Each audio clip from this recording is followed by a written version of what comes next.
Avec pour mission principale la défense de l'intégrité du territoire et la protection des personnes et de leurs biens, les forces de défense et de sécurité nigériennes assurent avec fierté, honneur et dévouement ce rôle historique qui leur est dévolu.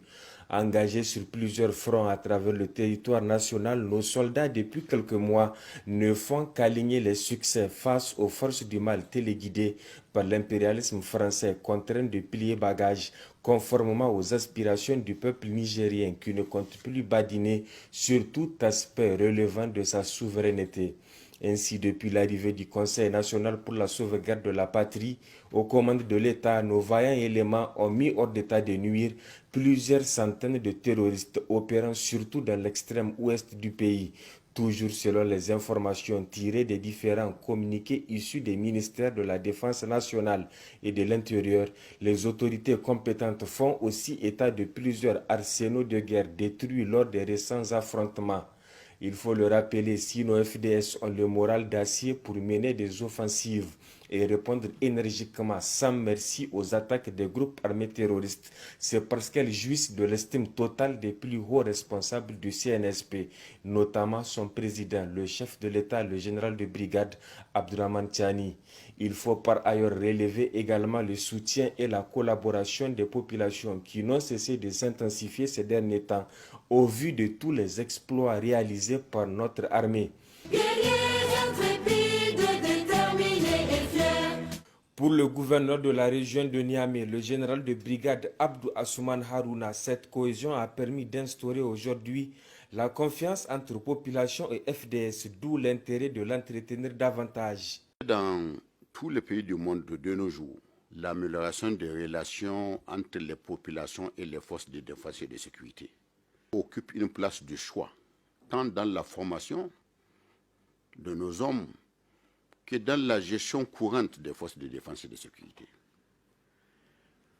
Et nous sommes convaincus d'une chose, c'est que pour réussir la cohésion, créer une certaine symbiose en toute sécurité,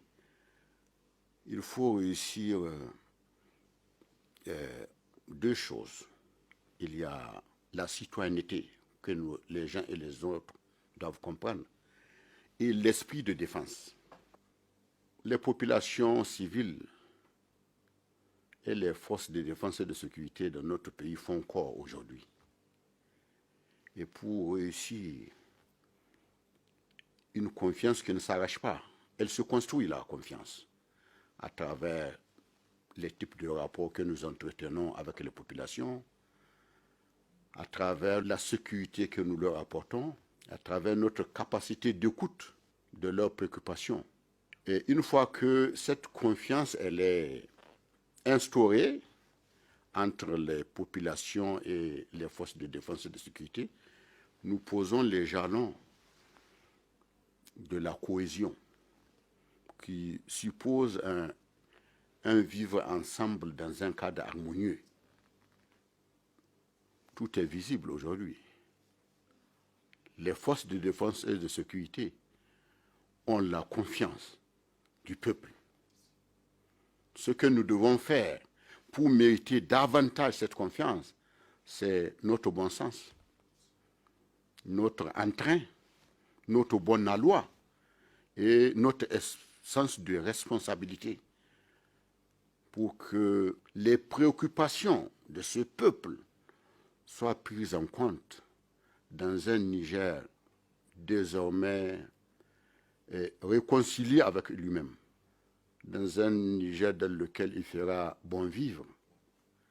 dans un Niger où les commères n'ont plus de place. Il y a également les actions civilo-militaires entreprises dans les régions de Maradi et Tillabéri qui ont consisté à la donation de plusieurs produits alimentaires ou non aux populations vulnérables. L'autre élément non des moindres qui permet d'étayer cette thèse, c'est cette complicité entretenue par nos FDS avec les populations pendant les marches, sit-ins et autres manifestations. Le remarque aisément, FDS et civils main dans la main cadrant le mouvement des manifestants afin qu'il n'y ait ni débordement, encore moins une infiltration à même de déstabiliser l'élan patriotique des filles et fils de la nation.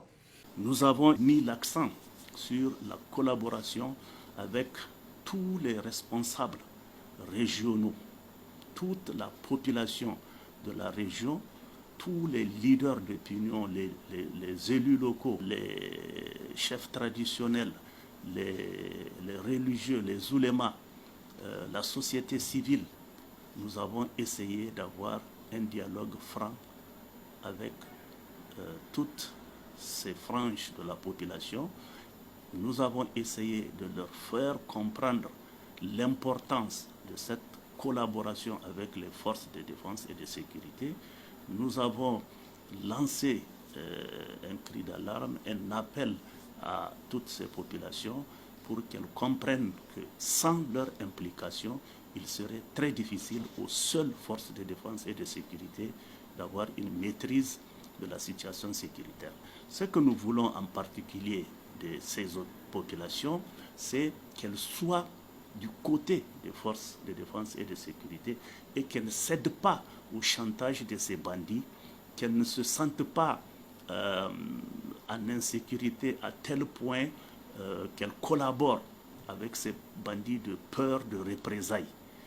mais plutôt chercher le renseignement, le communiquer aux forces de défense et de sécurité. C'est elles qui vont les mettre à l'abri contre les exactions de ces bandits armés. Nous avons des mouvements donc, qui sont engagés avec toute la société civile, sur l'ensemble du pays d'ailleurs. C'est en ce sens qu'il y a une collaboration, en tout cas très forte, qui est